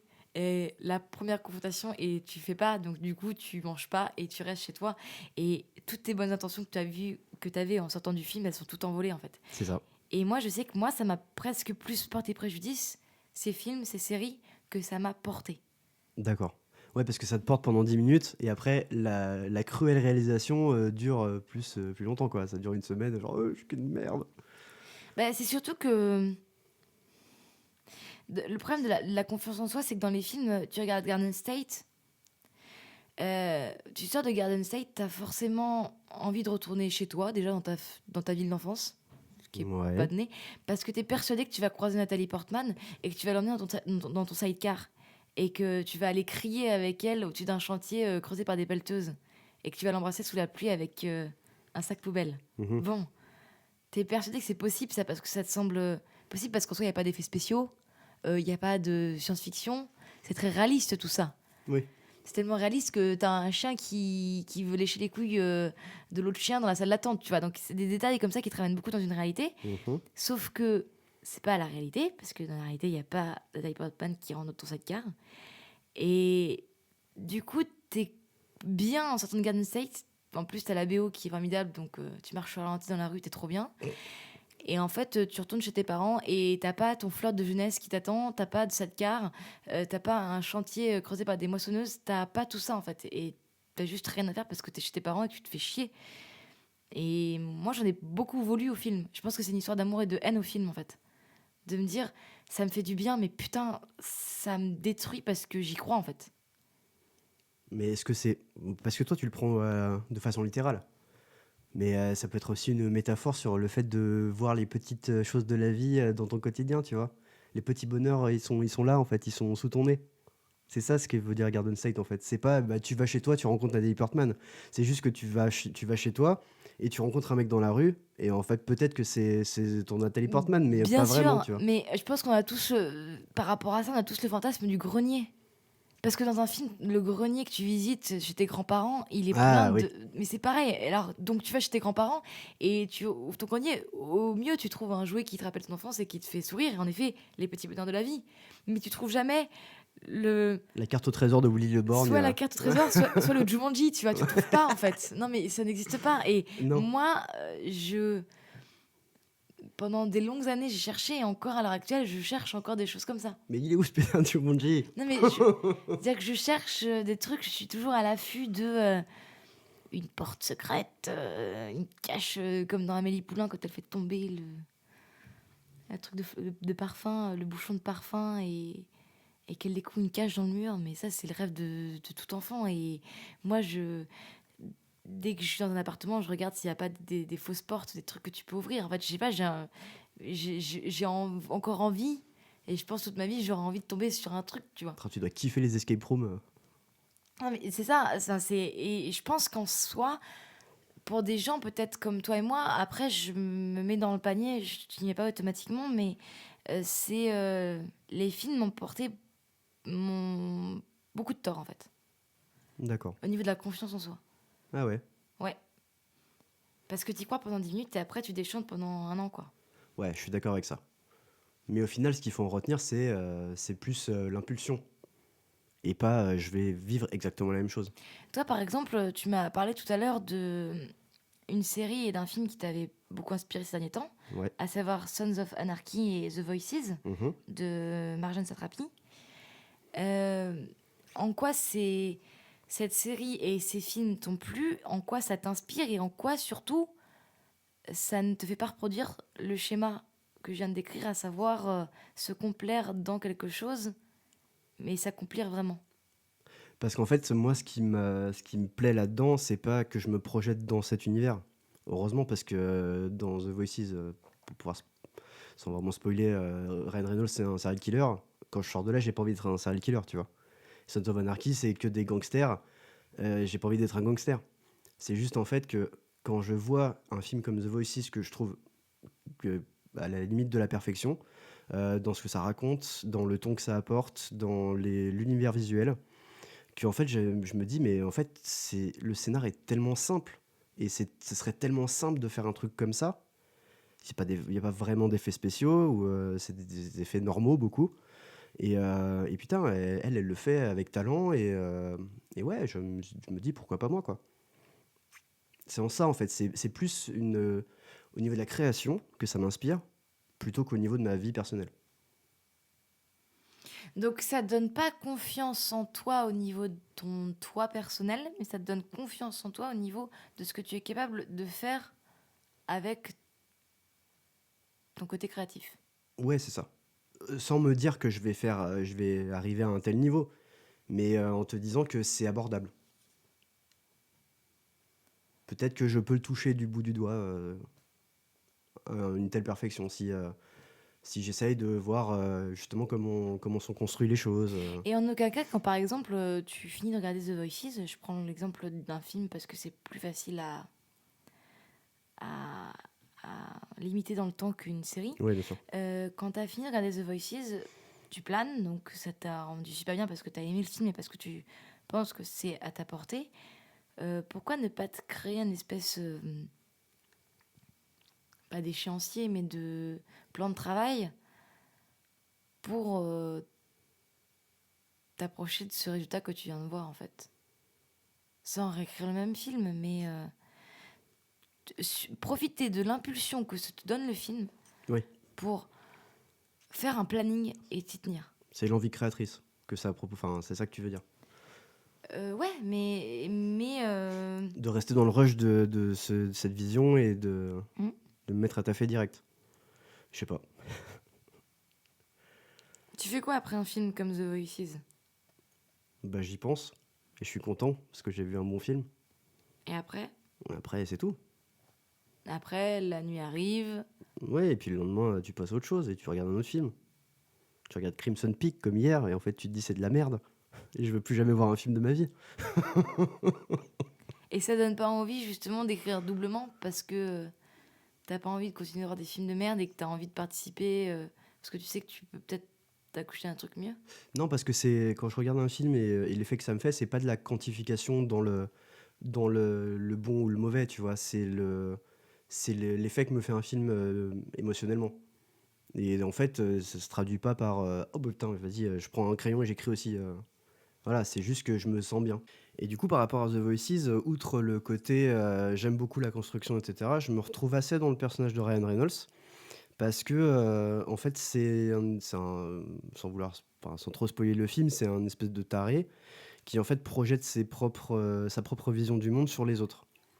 Sachant que c'est pas forcément comme ça que ça marche.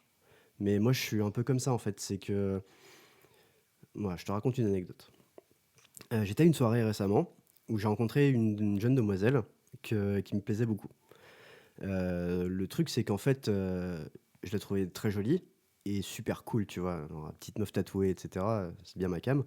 Et en fait, j'ai parlé avec elle de façon assez naturelle, mais au bout d'un moment, l'alcool n'aidant pas, je me suis mis à penser à un sketch de Louis C.K. qui, en fait, Louis C.K. il est à la salle de sport et il regarde une meuf courir, tu vois. Et il dit putain, elle est vraiment géniale, mais qu'est-ce qu'une meuf comme ça, enfin, qu'est-ce qu'un mec comme moi peut dire à une meuf comme ça? Et en fait, je me suis retrouvé dans cette situation. Mais pas comme dans The Voices, je projette mes propres névroses sur cette demoiselle sans lui demander son avis, en fait.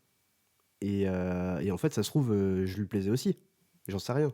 Mais vu que j'ai pas assez confiance en moi en me disant je suis pas assez cool pour une meuf pareille, et ben en fait, bah j'ai rien fait quoi. Enfin, voilà, je lui ai parlé vite fait, mais ça ira jamais plus loin quoi.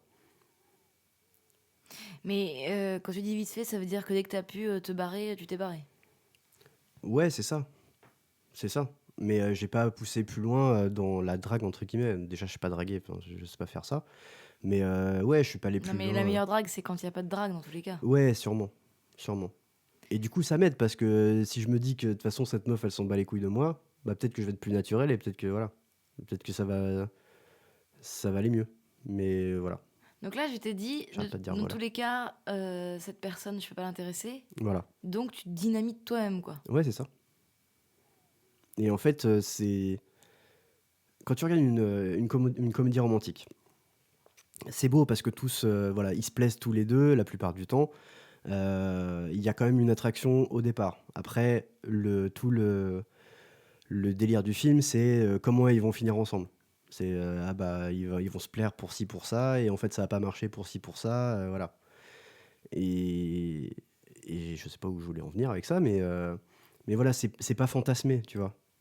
C'est pas comme ça se passe pas comme dans les films, quoi. Non, mais c'est surtout que dans un film, la scène commencerait exactement pareil. Oui.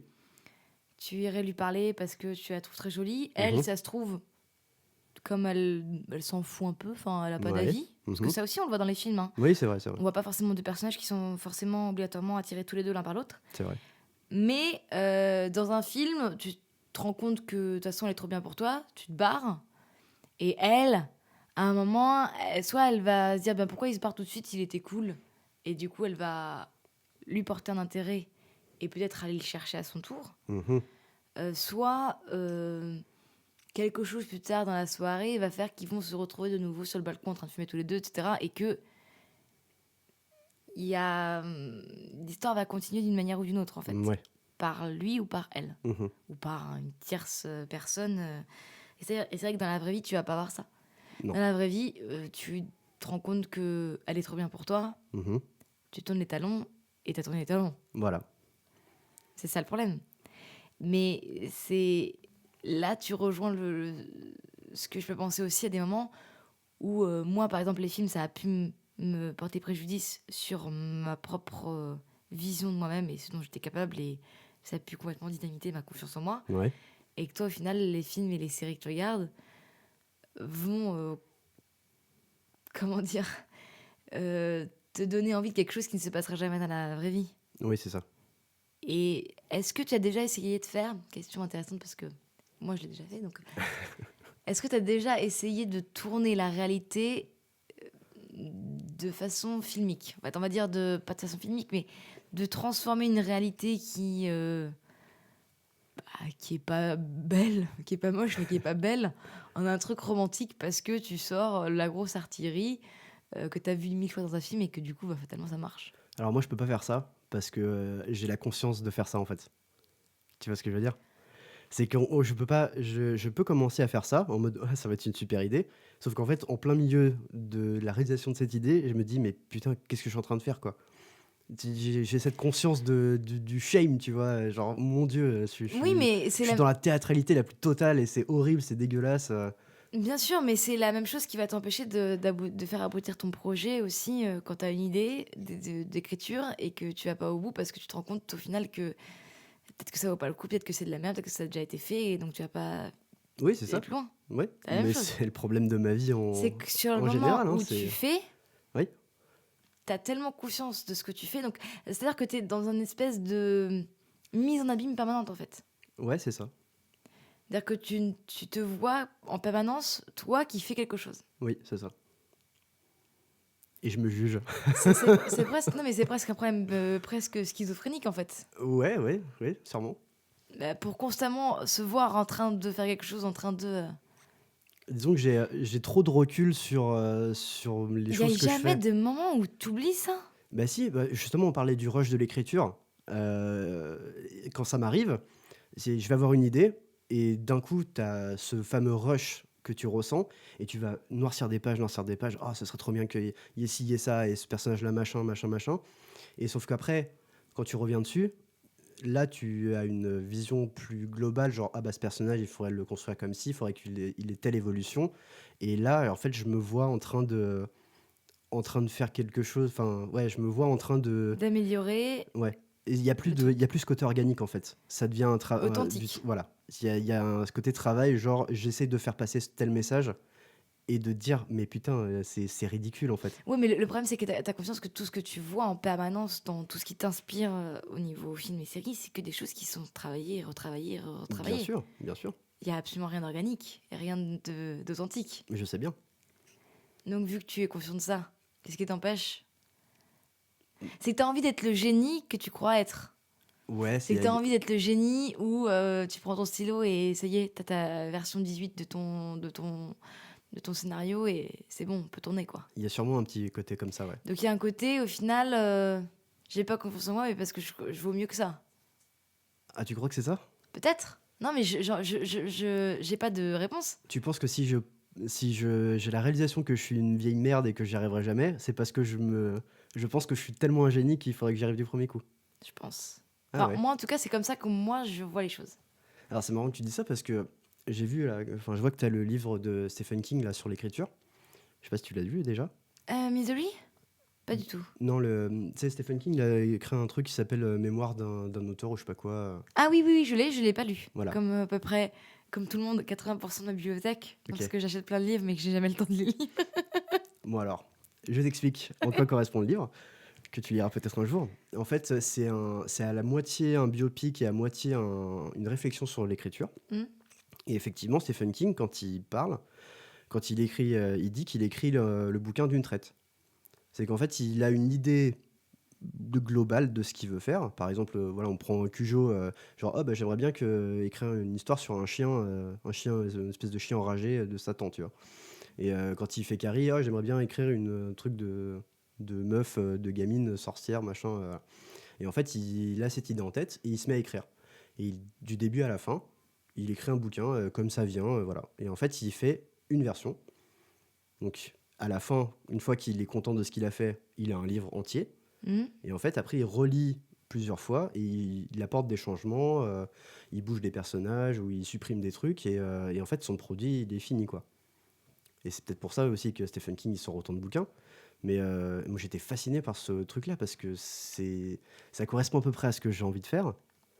Mais je vois pas comment c'est possible, en fait, Non, parce que c'est un mec sur un milliard qui fonctionne comme ça. Oui, c'est ça. C'est comme la légende veut que Mozart tout est écrit dans sa tête et que Oui. il avait qu'à retranscrire. Oui. Vrai ou pas vrai, hein, Oui. on sait pas. Mais combien de personnes sur Terre peuvent faire ça? Oui, c'est sûr.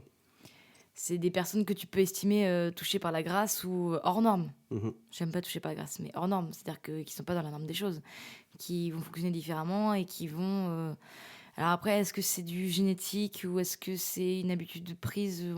Je sais pas, j'ai pas du tout les connaissances pour, mais si tu te dis j'écrirai jamais de scénario parce que je vais écrire la Stephen King, ben oui, t'écriras jamais de scénario, tu vois. Alors, j'ai pas dit ça, mais c'est vrai que moi, ça m'a fasciné qu'il explique ça, en fait. Qu'il y ait une personne dans le monde qui arrive à faire ça. Après, il y a aussi, moi je me pose toujours la question de est-ce que ce qu'il raconte c'est vraiment aussi, Ah bah oui, ça, tu peux jamais savoir. Effectivement. voilà, une fois de plus, qui tu es en public, qui tu décides de raconter, qu'est-ce que tu décides de raconter sur toi, qu'est-ce que tu décides de garder sur toi. Et il parle peut-être qu'il fonctionne comme ça, Mhm. mais dans ce cas-là, il parle. En effet, il a un gros rythme de production, mais si ça se trouve, le mec écrit 10 livres par an. Oui. Et il en publie qu'un, c'est déjà énorme, parce que Oui, c'est oui. énorme. Un rythme de production, un livre ou un film par an, c'est énorme. Mhm. Mais ça se trouve, il en écrit 10. Et Ouais. les 9 autres, ils sont à chier, parce que ce modèle-là d'écriture, il fonctionne pas sur tout, en fait. Ouais, carrément. T'as tendance aussi à avoir le verre à moitié plein, parce que t'entends que ce que les gens viennent te raconter sur eux. Et c'est aussi pour ça que c'est intéressant d'entendre les gens parler de leurs échecs et Oui. de parler de ce qu'ils n'arrivent pas à faire. Ouais, c'est ce que tu disais par rapport à... Parce que ça temporise. Ouais. Parce que ça te dit, ok, le personnage public a le verre à moitié plein, mais le personnage privé a le verre à moitié vide et il chiale dedans, quoi. Ouais. Et c'est ça qui, moi, en tout cas, pour moi, me donne l'espoir que je vais y arriver.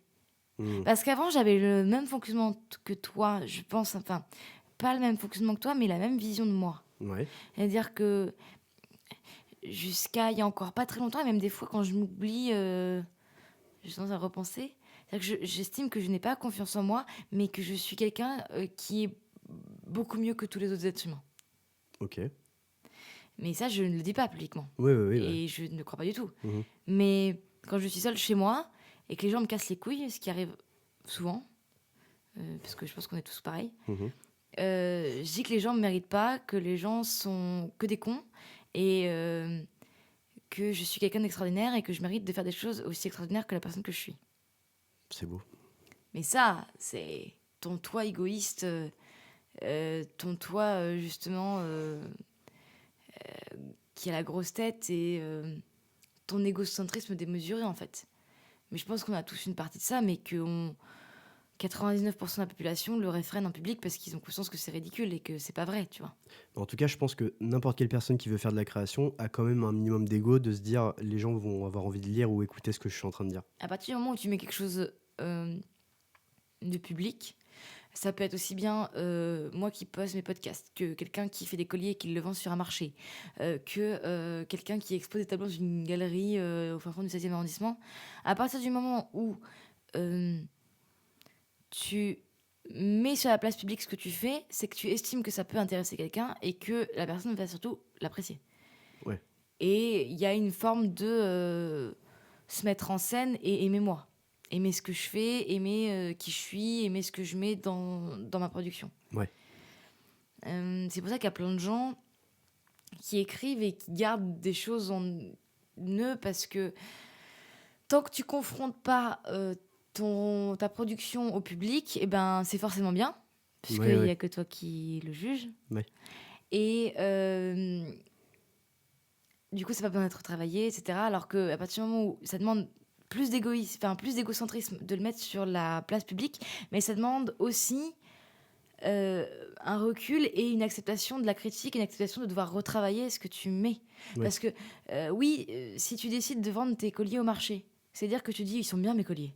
Mais en même temps, tu sais que si tu les mets sur le marché, si tu veux que les gens te les achètent et te les achètent le prix que tu veux les mettre, il faudra qu'ils valent ce prix-là et il faudra qu'ils donnent envie aux gens de dépenser ce prix-là. Donc, ça veut dire qu'il faudra que tu retravailles ce que tu mets. Ouais. Parce que tu te rendras compte la première fois que ton truc en pâte à modeler, tu peux pas le vendre 10 € en soi. Tu le vends 2 €, tu vois. Si tu veux Ouais. le vendre 10 €, faut qu'il y ait une chaîne, faut qu'il y ait un travail d'orfèvrerie derrière, même si c'est pas une matière noble, mais qu'il y ait quelque chose. Si c'est de la pâte Fimo, tu peux pas le vendre 10 €. Quoi qu'il y ait des gens qui arrivent, mais Faut que ce soit la meilleure collier en pâte à modeler du monde. voilà. Un pâte Fimo, s'il te plaît, faut pas dire pâte à modeler. Pardon. Pâte Fimo. Mais je pense qu'il y a de ça, en fait. C'est facile de créer chez soi, de garder tout pour soi, parce que ça te conforte, je pense, dans une idée que t'es le meilleur. Et ça entretient ça. Alors qu'à partir du moment où t'as tellement l'impression d'être le meilleur qu'il faut que tu le montres à tout le monde, et que vu que tu vas le montrer à tout le monde, et il faut que ce soit vraiment bien, donc tu vas quand même retravailler derrière. Il y a une démarche en plus qui est faite, en fait. Mais je sais plus pourquoi je disais ça. Voilà, hein. Parce que, Là, voilà. Parce que c'est comme ça. Et si vous n'êtes pas content, allez vous faire foutre. tu Voilà. parlais de Stephen King. Oui. Et tu parlais de Stephen King parce que... mais c'est une très bonne question. Parce que oui... non mais on va y arriver. Non, mais tu m'écoutes pas, c'est bon, j'ai compris. Non, ce que je trouvais fascinant dans ce que tu avais dit avant qu'on parte très loin, c'est que au moment où tu fais quelque chose, tu te vois en train de le faire constamment. Oui. Et ça me dépasse complètement. Ouais. C'est-à-dire que, rassure-moi, quand t'es au lit avec une fille, tu le fais pas. Si. Quand t'es au lit avec une fille, tu vois ton toit qui est assis sur le fauteuil à côté et qui te regarde et qui te dit c'est bien, non là c'est pas bien, continue comme ça, non faut que t'arrêtes. Vraiment. Il y a des moments où effectivement j'ai la conscience que je suis dans une position ridicule. Parce qu'en fait, le sexe, quand tu le regardes de loin, c'est que Mais bien sûr, et à partir du moment où tu sais que t'es dans une position ridicule, tu vas arrêter. Je vais pas forcément arrêter, mais ça peut me causer des soucis. Et si, par exemple, bon, en effet, le côté sexuel, c'est un peu plus compliqué, mais si par exemple, à une soirée, à la prochaine soirée, tu rencontres une nouvelle fille Mhm. et que tu vas lui parler, que tu te rends compte que ce que tu dis, c'est de la merde, et si tu continues quand même de lui en parler, tu peux pas arriver à faire ça, c'est à partir du moment où tu te vois en train, dans ta position que tu juges ridicule, tu t'arrêtes, et si la prochaine fois, t'es obligé à continuer. Bah, de toute façon, dans tous les cas, je vais pas m'enfuir alors que je suis en pleine discussion. Genre, je vais pas faire, tu sais, m'arrêter en pleine phrase et dire non, non, mais c'est ok, c'est bon, allez, à plus. Genre, what? Non, non, mais par contre, après, voilà, quand on va se quitter, bon, déjà, quand je vais prendre conscience que je dis de la merde, je vais dire encore plus de merde. Et une fois que la discussion sera terminée, je vais aller me mettre dans un coin et je vais pleurer en position fétale, quoi. Pas vraiment, mais c'est un peu ça, en mode, mais putain, qu'est-ce que je raconte, mais, genre, je suis un débile, quoi. J'essaie de trouver la façon d'arrêter cette mise en abîme permanente, en fait. Non, mais là, on rentre dans du psychanalytique, hein. Non, mais c'est vrai, parce qu'en fait, au final, moi, je pense que ce qui t'empêche le plus, vu ce que tu me décris, Oui. d'avoir confiance en toi, c'est parce que tu passes ton temps à te regarder faire, et à te regarder dire, et à te regarder vivre. Bah, me juger, ouais. Voilà, Ouais. à te juger. Je m'auto-juge, ouais. Mais constamment. Mais en fait, Ouais. non, j'aime bien l'image de toi-même qui te regarde, en fait. Parce que Oui, ouais. c'est encore plus parlant, je trouve, pour Mais c'est l'esprit. même pas que je me regarde, c'est que je me pointe du doigt, en fait. C'est ça qui est problématique. Ouais. Genre, regarde-toi, quoi. Qu'est-ce que t'es en train de faire? Qu'est-ce que t'es en train de dire? Et si tu te dis, ouais, je suis en train de faire ça, je suis en train de dire ça et je t'emmerde, ça marche pas comme ça. Bah, non. Tu sais, à la fin, Tyler Durden, Oh il putain. disparaît, hein. Ouh là là, attention, attention. Gros spoil. Non, mais c'est ça, c'est la même question qu'on a Oui. tous. Mhm. C'est pour ça que ce film, je pense, est aussi intéressant. Je Oui. parle de Fight Club. Oh.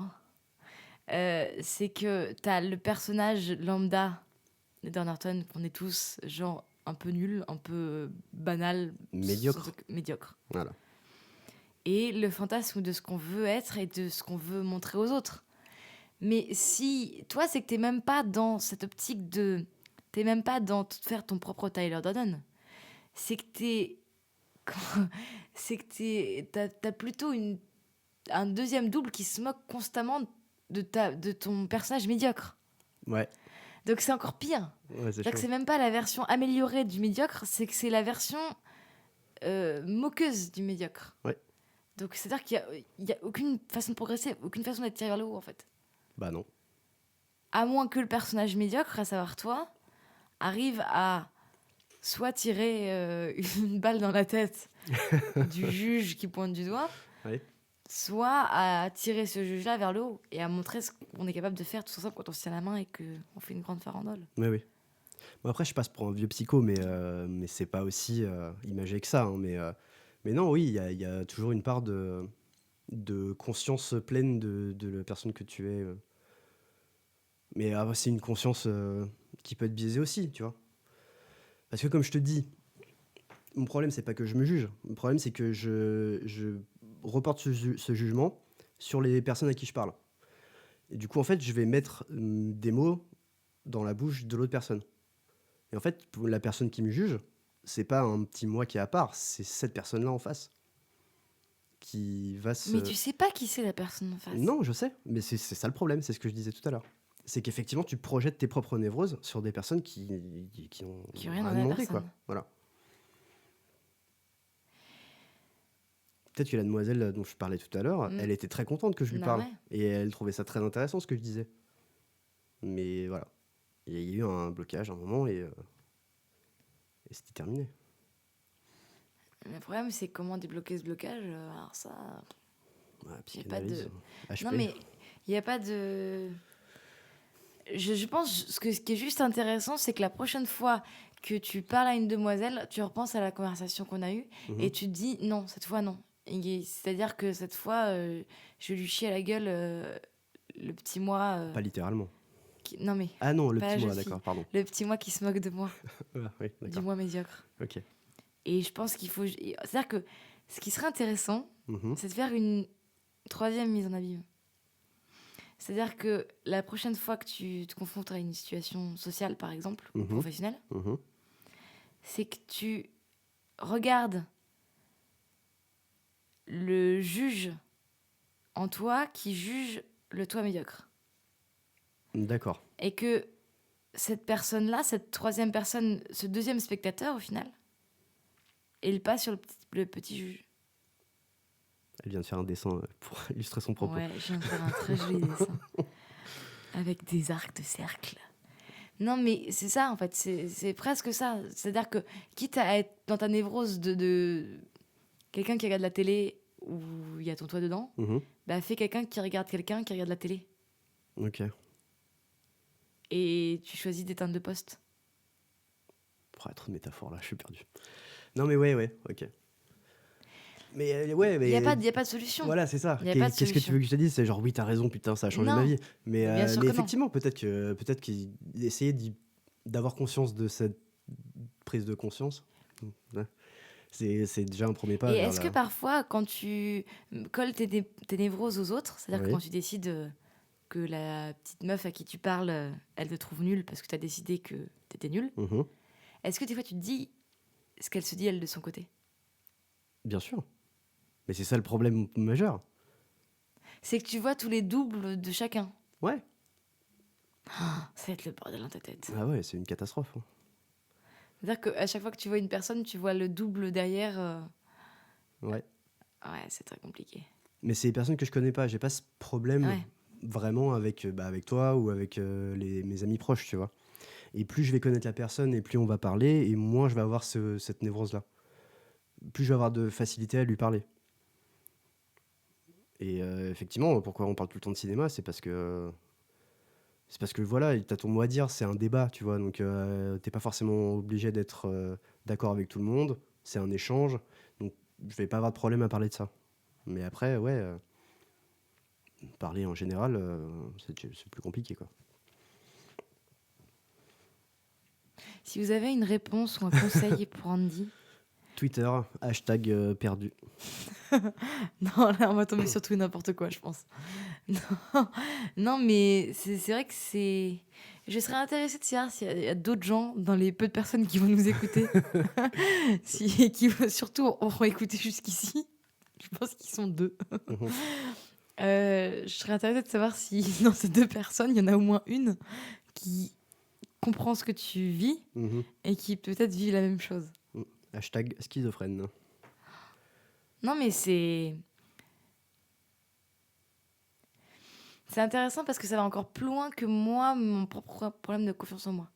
Ouais. C'est-à-dire que moi, je me contente juste de juger la personne que j'ai été la veille. Oui, Mais j'ai pas de dédoublement d'eux oui. sur le moment même. C'est-à-dire que quand je parle, je parle. Mhm. L'autre, il ferme sa gueule, quoi. Tu fais pas des sorties de corps. Non, mais ouais, il est peut-être là, tu vois, mais il me regarde et il ferme sa gueule et il essaie pas de me pointer du doigt ou de me dire ça va pas ce que tu dis, quoi. Ouais. C'est-à-dire qu'à ce moment-là, mon esprit critique et mon esprit instantané, ils sont en phase, en fait. Ok. Ils font qu'un. Bon, peut-être qu'ils sont en train de se tirer la bourre, mais ils font qu'un. Alors que toi, c'est vraiment un dédoublement permanent qui fait que oui, toute situation simple devient un sac de nœuds, quoi. C'est ça.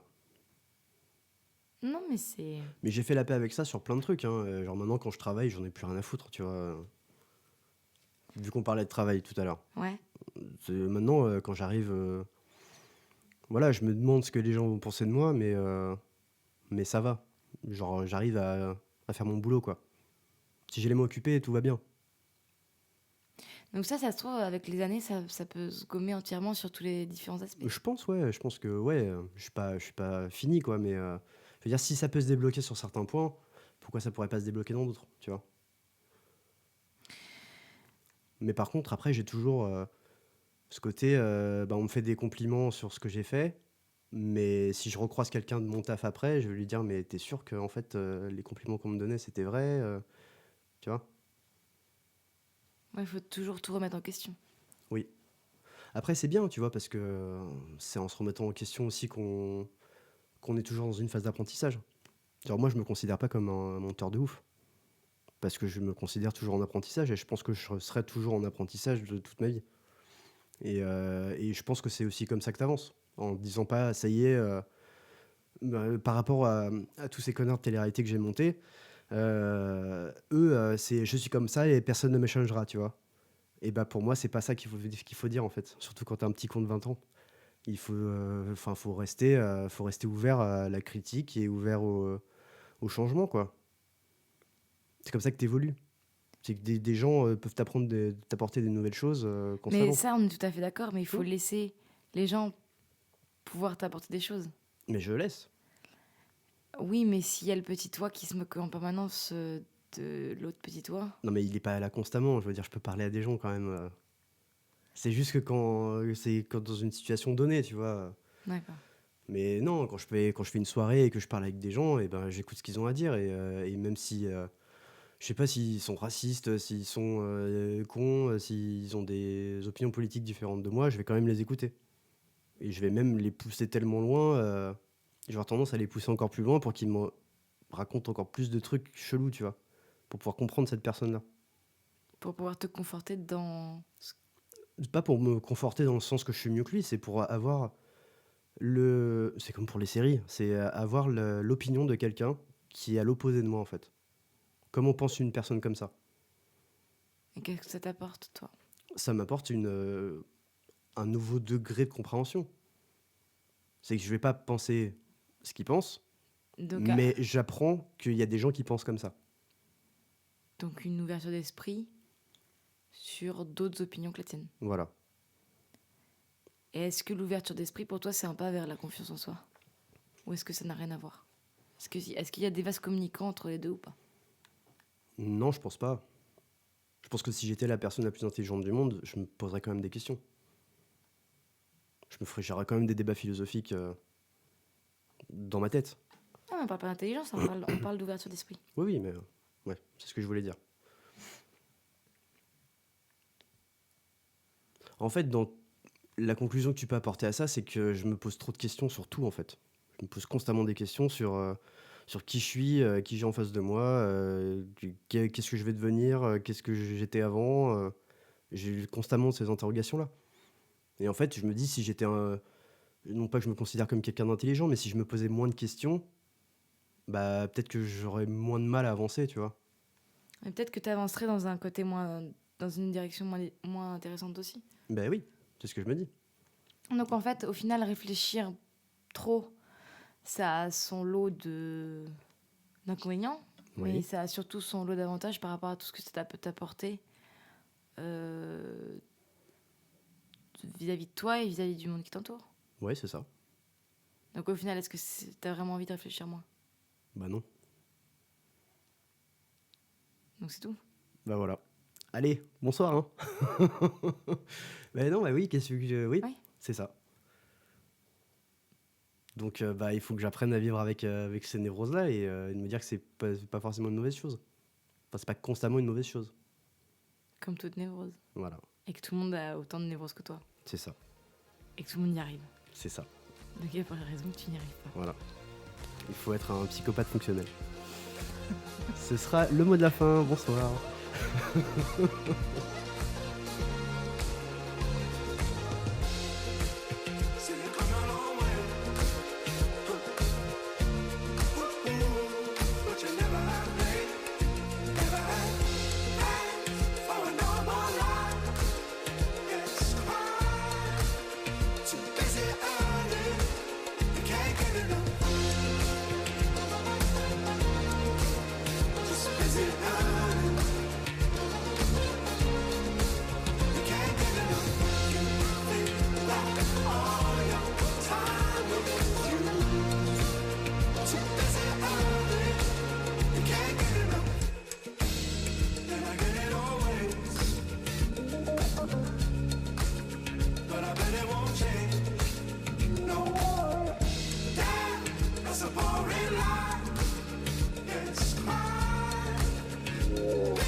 You can't